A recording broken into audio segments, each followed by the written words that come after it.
नमस्कार। आप देख रहे हैं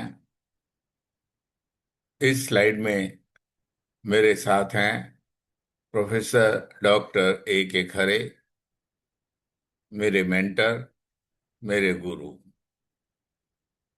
आज के इस एपिसोड में हम एआई एजेंट के कामकाज का व्यवहारिक प्रदर्शन करेंगे। छात्रों को यह नहीं पता कि अध्याय को कितनी देर तक पढ़ना चाहिए। वे आसान विषयों को बहुत ज़्यादा समय और कठिन विषयों को बहुत कम समय तक पढ़ते हैं और नतीजा होता है घंटों मेहनत करने के बाद भी समय की बर्बादी और कम अंक। एडवेंचर एजेंट सिस्टम हमारा मौजूदा एडवेंचर बिल्डर फिजिक्स 11 आपकी कमजोरियों का पता लगाता है। हमारा समाधान है एक भाग वाली एआई प्रणाली।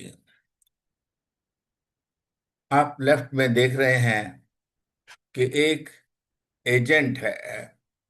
वो एजेंट पता करता है कि उसकी वीकनेस क्या है, और एजेंट दो वो प्रेस्क्राइब करता है कि हमें कैसे कैसे पढ़ना चाहिए, कितने टाइम के लिए पढ़ना चाहिए।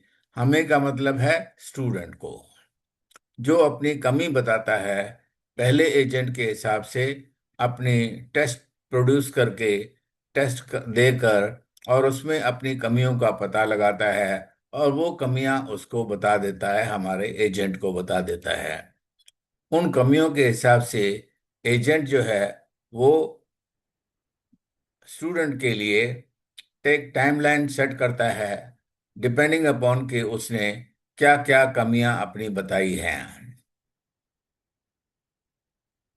अपनी कमजोरियां ढूंढना, जैसे कि हमने आपको पहले भी एपिसोड में दिखाया था कि हमारा पहला एजेंट एक छात्र को गति के नियमों पर एक परीक्षा बनाने में मदद करता है। छात्र परीक्षा देता है और पता है और पाता है कि मैं किस विषय में या विषयों में कमजोर हूं,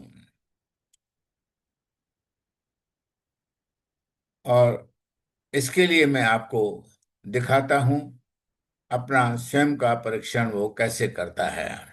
आपके सामने एक स्क्रीन आ गई है, और उस स्क्रीन पर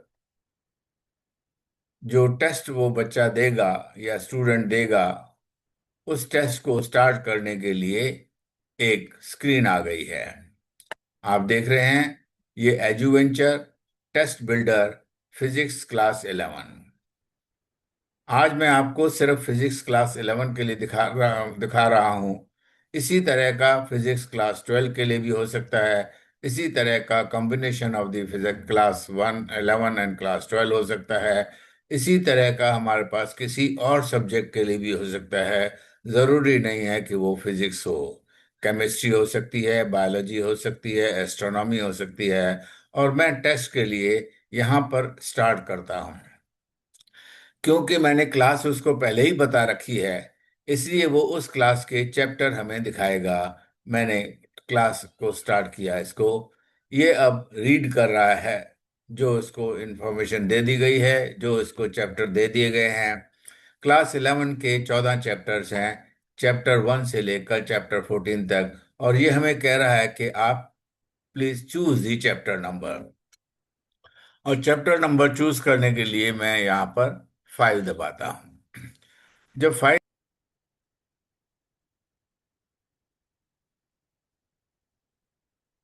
उसने चैप्टर 5 का के बारे में हमें बता दिया कि वो चैप्टर नंबर 5 जो है वो लॉज ऑफ मोशन है। और उसमें जो टॉपिक्स हैं वो है introduction, Aristotle fallacy, the laws of inertia, Newton's laws of motion, etcetera etcetera. And common forces in mechanics में वेट वेट क्या होता है, normal reaction, tension, etcetera etcetera. आपने इसमें से किसी भी एक टॉपिक को चूज कर लेना है, या आप एक मल्टीपल टॉपिक्स भी चूज कर सकते हैं। मैं चूज करता हूं इसमें से Newton second law of motion और इक्विलिब्रियम इन पार्टिकल, यानी कि 5 और 7। तो यहां पर मैं एंटर कर दूंगा 5, 7 और मैं इसको एंटर कर दूंगा। अब ये इसमें से ढूंढेगा और हमारे लिए एक टेस्ट क्रिएट कर देगा। अभी टाइम पूछेगा कितने टाइम का टेस्ट बनाना है और कितने मार्क्स का टेस्ट बनाना है।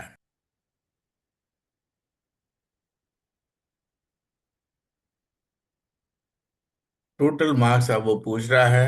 मैं उसको कहता हूँ टोटल 50 मार्क्स का एक टेस्ट बना दीजिए।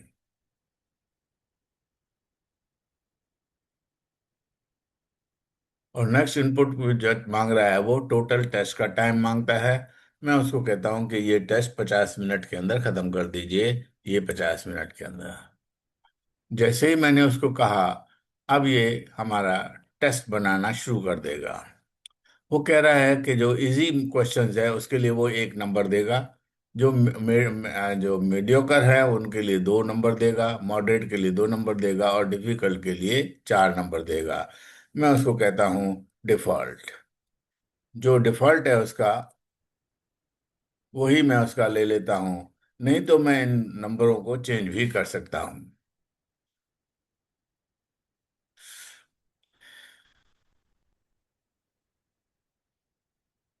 और ये इसने टेस्ट पेपर बनाना शुरू कर दिया। Chapter number 5, topic number 5, topic number 5 Newton laws of motion. और उसमें मैंने कंजर्वेशन ऑफ मोमेंटम जो है उसको ले लिया है। टोटल मार्क्स 50 हैं, टाइम जो है वो 50 मिनट है। Generate the full test paper and docs file. ये देखिए, ये मेरे पास उसने यहाँ पर टाइम बता दिया है। जनरल सेक्शन ए में ये मार्क्स, ये क्वेश्चन बना दिए हैं। सेक्शन बी में ये क्वेश्चन बना दिए हैं। सेक्शन सी में ये क्वेश्चन बना दिए हैं। और सेक्शन सी के बाद हमारे पास उसने उसने आंसर की बना दी है। जो स्टूडेंट है वो इस क्वेश्चन पेपर को सॉल्व करेगा। और सॉल्व करने के बाद उसको कंपेयर करेगा किसके साथ भला? अपने अपने जो की उसको दे दी गई है, मार्किंग की दे दी गई है, उसके हिसाब से उसको टेस्ट करेगा। और उसे पता लग जाएगा कि वो कौन से टॉपिक में और कितना वो उसमें कमजोर है या नहीं है। दोबारा से वो क्वेश्चन पेपर कर सकता है। 3-4 बार वो टेस्ट ले सकता है। जितनी मर्जी बार टेस्ट लेना चाहे उतनी मर्जी बार टेस्ट ले सकता है।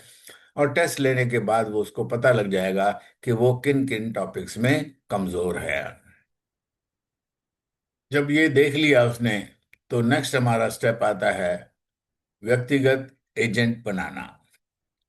अब मैं आपको एजेंट बनाने में इस्तेमाल होने वाले जो तर्क हैं, जो उसको दिखाऊंगा। ये जटिल हैं, लेकिन मैं आपको इसे दिखाऊंगा। ये एजेंट बनाने के लिए उसको क्या क्या इंस्ट्रक्शन दी गई हैं, वो मैं सिर्फ आपको यहाँ पर दिखाऊंगा 1 मिनट के लिए। एजेंट पर मैंने क्लिक किया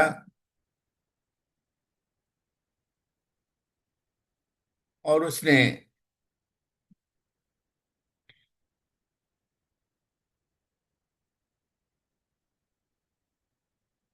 मेरे लिए एक वर्ड फाइल खोल दी। उस फाइल में मैंने जो इंस्ट्रक्शन दे रखी हैं, वो इंस्ट्रक्शन यहाँ पर मैंने यहाँ पर दिखा दी हैं। इस समय इसको इंस्ट्रक्शन को डिस्कस नहीं करेंगे। पर इतनी लंबी डिस्कशन, मतलब ये इंस्ट्रक्शन देने के बाद ही वो हमारा एजेंट जो है वो कंप्लीट एजेंट बनेगा। उसके बाद आता है एजेंट इन एक्शन। जब एजेंट बन गया तो एजेंट जब उसका एक्शन जो होगा वो क्या होगा, ये इसको हम यहाँ पर क्लिक करते हैं और देखते हैं कि एजेंट इन एक्शन जो है ना हमारे से क्या मांगता है और उसको देने के बाद वो क्या करता है। अब ये क्या कह रहा है? एजुवेंचर फिजिक्स प्लानर 1। मैंने एक्चुअली तीन प्लानर बना रखे हैं अलग अलग सिचुएशन के लिए। पर इस समय मैं सिर्फ आपको एक ही प्लानर दिखाऊंगा, क्योंकि बेसिकली इस समय आप एजेंट जब बनाकर एजेंट काम कैसे करता है उसी को दिखाना है। तो मैं यहाँ पर फिर स्टार्ट बटन को प्रेस कर देता हूँ। और स्टार्ट बटन प्रेस करने के बाद वो मेरे से कुछ चीजें पूछेगा जो मैं उसको बता दूंगा। वो कहता है आई वो कहता है कि I assume that you have already taken your test using the self test GPT, जो कि मैंने अभी आपको दिखाया। And have noted the weakness in the various chapters, आपने वेरियस टेस्ट दिए और आपको पता लग गया कि आपके टेस्ट में कौन कौन से टेस्ट में क्या क्या कमी है, वो आपको पता लगे। तो अब वो पूछ रहा है कि please tell me the total amount of the study time you have, आपके पास टोटल स्टडी टाइम कितना है। डिफॉल्ट 15 घंटे दे रखा है, पर मैं उसको कहता हूँ, ये मैं उसको 15 घंटे ही कह देता हूँ कि 15 घंटे के लिए मेरे पास टाइम है पढ़ने का। जब मैंने उसको 15 बता दिया, तो पूछेगा कि कौन कौन से सब्जेक्ट चैप्टर में आपको कमी है। देखिए, here is a full list of the class 11 physics chapters, पूरे के पूरे चैप्टर्स में आपको ये कमी है, ये आपको किए हुए हैं। और आपने जो भी पहले टेस्ट दिए हुए हैं उनमें आपको पता होगा कि कौन से चैप्टर से में आपने टेस्ट दिए हैं। मैं कहता हूं कि मैं उसको वर्क पावर एनर्जी में, यानी कि chapter number 5 work power energy में मैं ये क्या कहता हूँ, मैंने टेस्ट लिए हुए हैं और उनकी मुझे कमी पता है। पर जरूरी नहीं है कि आप एक ही चैप्टर उसको बताएं।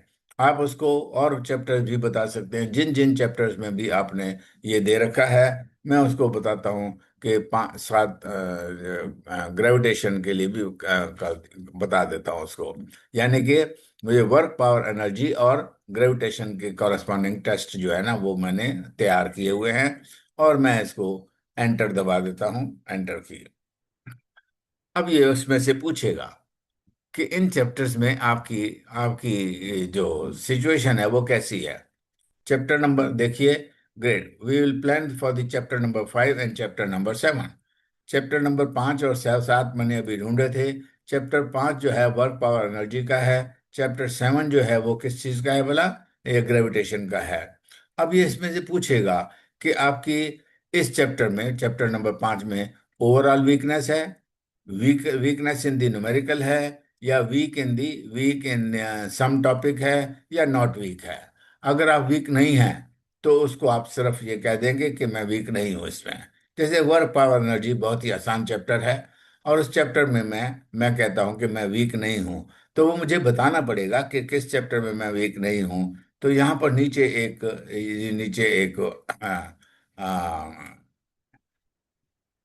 यहाँ पर वो पूछ रहा है, तो मैं उसको एक फॉर्मेट देता हूँ। चैप्टर नंबर 5, सी एच,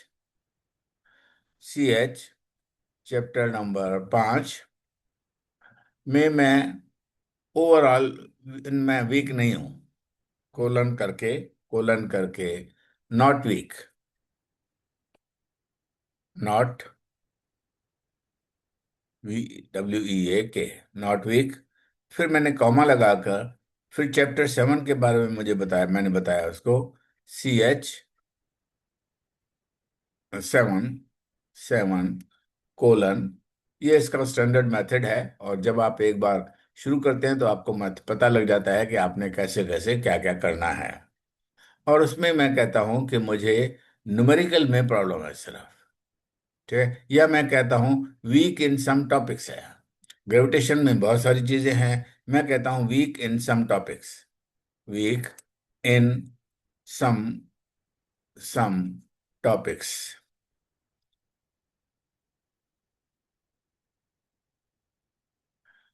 और मैंने उसके बाद उसको एंटर कर दिया। अब क्योंकि मैंने उसको वीक इन सम टॉपिक कह दिया है, इसलिए वो ग्रेविटेशन के बारे में मुझे बताएगा कि ग्रेविटेशन में किस किस टॉपिक में आपको दिक्कत है। देखिए, इंटेलिजेंस है ये।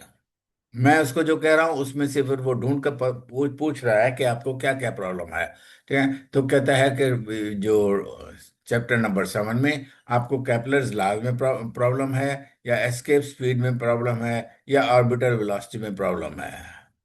मैं उसको कहता हूं कि मुझे कैपलर्स लॉज में प्रॉब्लम है। कैपलर्स लॉज में, तो यहां पर मैं लिखता हूं कैपलर्स लॉ।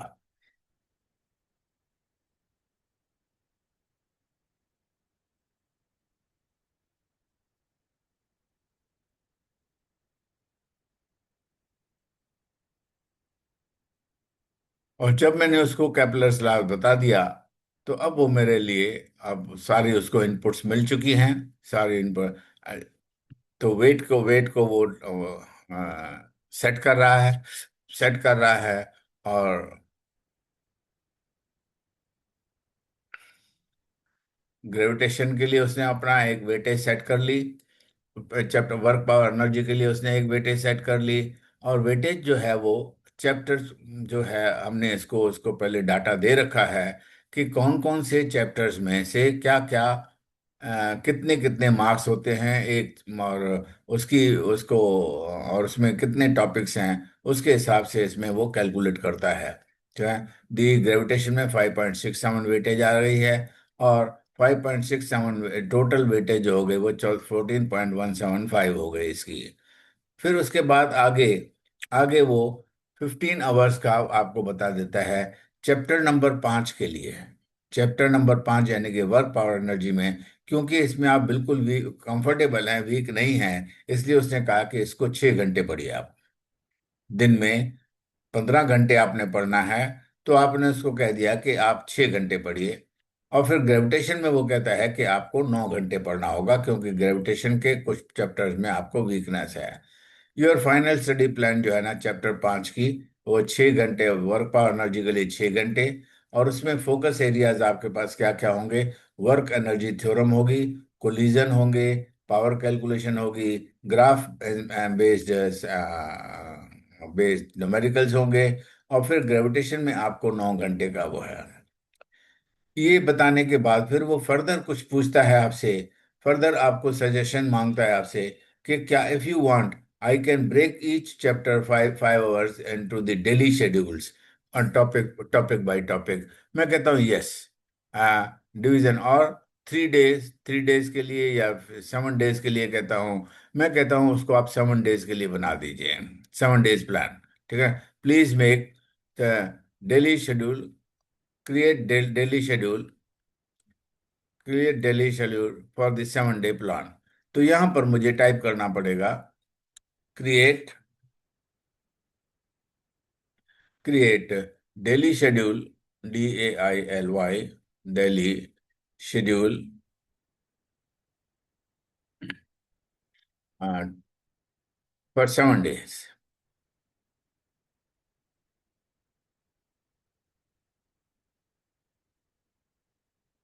आप 15 डेज कह सकते हैं, जो कोई जरूरी नहीं है कि आपको 7 डेज के लिए करना होगा। आप 15 डेज कह सकते हैं, 20 डेज कह सकते हैं, जितना भी आप चाहें उसके हिसाब से कह दीजिए। तो ये आपके लिए डेली शेड्यूल बना रहा है। चैप्टर 5 का 6 घंटे का, चैप्टर 7 का 9 घंटे का। और ये आपका देखिए, आपके पास एक टेबल बना दी होगी उसने। हाँ, ये देखिए, ये टेबल बना दी। डे 1 में आपको क्या करना है? डे 1 में ग्रेविटेशन जो है ना, वो introduction to the gravitation 20 minute के लिए पढ़ना है। Universal law of gravitation 40 minute के लिए पढ़ना है। ग्रेविटेशनल फील्ड एंड पोटेंशियल जो है ना, आपने 60 मिनट के लिए पढ़ना है। डे 2 में आपको क्या करना है? डे 3 में आपको क्या करना है? डे 4 में क्या करना है? डे 5 में क्या करना है? कौन कौन सी चीज कितने कितने टाइम के लिए पढ़नी है? ये आपने 7 डेज का उसने शेड्यूल बना दिया है। If you want, I can also create the detailed hourly plan also। पर ये जितना भी आपको कहता जाएगा, अगर आपको जरूरत है तो उसके हिसाब से चलते जाइए। यानी कि ये आपके लिए बहुत सारे रिमार्केबल काम कर सकता है। मैं इसमें अब आगे नहीं बढ़ूंगा, पर आपको इस बात समझ में आ गया होगा कि जब हम एक एजेंट बनाते हैं, तो वो एजेंट हमारे लिए क्या क्या कर सकता है। मैं इसको फिर क्लोज कर देता हूँ, इसको क्लोज कर देता हूं। और ये एजेंट इन एक्शन आ गया।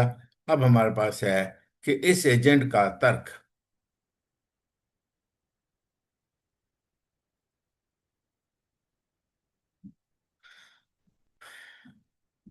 केवल CBSE अंक भार पर, यानी कि वेटेज पर डिपेंड करता है।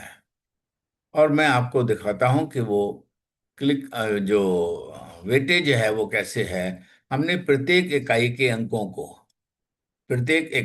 अंकों को उसमें अध्यायों की संख्या से विभाजित किया है। ये वेटेज हमें मिली है कहाँ से बोला? CBSE के वेबसाइट से। गति के नियम, लॉज ऑफ मोशन, 4 अध्यायों वाली 23 अंकों वाली इकाई का एक भाग है। और 23 अंकों को अगर 4 से डिवाइड कर देंगे तो 5.75 आधार मिल जाता है। और उसके हिसाब से हम उसको देख सकते हैं। मैं फिर भी एक बार आपको वेटेज का वेटेज का आपको एक स्क्रीन दिखा देता हूं।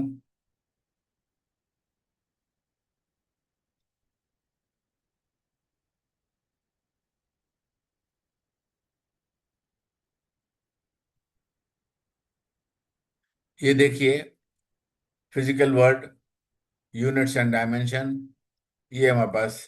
ये देखिए, मोशन जो है, मोशन में बहुत सारी चीजें हैं। देखिए, position, motion in straight line है, मोशन इन प्लेन है, मोशन इन इन क्या कहते हैं, लॉज ऑफ मोशन है। उसके बाद है वर्क पावर एनर्जी में भी मोशन है। और system particle rotation, motion, rotational motion है। तो ये 4 मार्क्स, 4 मार्क्स, 4 मार्क्स, 8, 8 और 4, 12, 12 और 3, 15, 15, 3, 18, 18 और 18। हाँ, यस, 18 मुझे दिखाई दे रहे, आगे और भी होंगे। तो टोटल मार्क्स जो होंगे वो इसके, इस मोशन के कॉरस्पॉन्डिंग 23 होंगे। और 23 के बाद हमारे पास, क्योंकि चार चार उसमें चैप्टर्स हैं, इसलिए उसका जो वेटेज है वो हमारे पास 5.75 है। अब इनपुट में हमने क्या किया? हमने बताया कि हमें 20, मेरे पास पढ़ने के लिए 20 घंटे हैं। या मैंने उसको बताया कि मेरे पास पढ़ने के लिए 15 घंटे हैं। उस हिसाब से हमने ये आपके इनपुट हमें जो देनी पड़ेगी, हमें कितने टाइम है और कौन कौन से अध्याय आपको करने हैं। और आउटपुट उसका क्या आएगा? गति के नियम के हिसाब से 5.75 आएगा। 12 घंटे पढ़ना होगा इसको। ऊष्मा गति का जो जो वेटेज है वो 4 है। और उसके कॉरस्पॉन्डिंग आपको 8 घंटे पढ़ना होगा। तो अगर 20 घंटे की आपकी इनपुट है, तो 20 घंटे का इनपुट आपने उसने आपको दिखा दिया कि गति के नियम को 12 घंटे के लिए पढ़ना है। और थर्मल एनर्जी के कॉरस्पॉन्डिंग आपने आपने 8 घंटे पढ़ना है।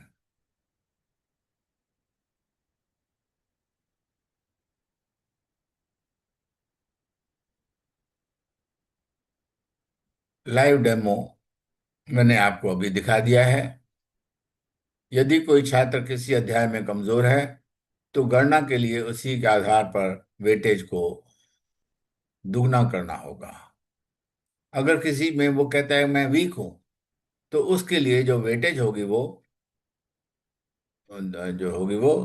डबल कर दी जाएगी। जो कैलकुलेशन से कैलकुलेट वो आती है वेटेज, उसको डबल करना पड़ेगा। ठीक है ना? अब निष्कर्ष हमारा क्या है? ये इतना शक्तिशाली क्यों है? इनको जरा देखिए जरा। हमने स्टैंडर्ड इनपुट दी और हमारे पास आउटपुट आ गया। उसमें बहुत सारी चीजें उसने बता दी। तो इसलिए अगर हम एक एजेंट बना लेते हैं और उस एजेंट के हिसाब से हम उसको काम करते हैं, तो हमारे लिए अपने टाइमलाइन को सेट करना बड़ा आसान हो जाता है। और हाँ, एक इस एक पूरा एपिसोड देखने के लिए आपका बहुत बहुत आभार, बहुत बहुत धन्यवाद। एक एपिसोड हर मंगलवार को प्रस्तुत किया जाता है। अगला एपिसोड भी अगले मंगलवार को प्रस्तुत किया जाएगा। धन्यवाद।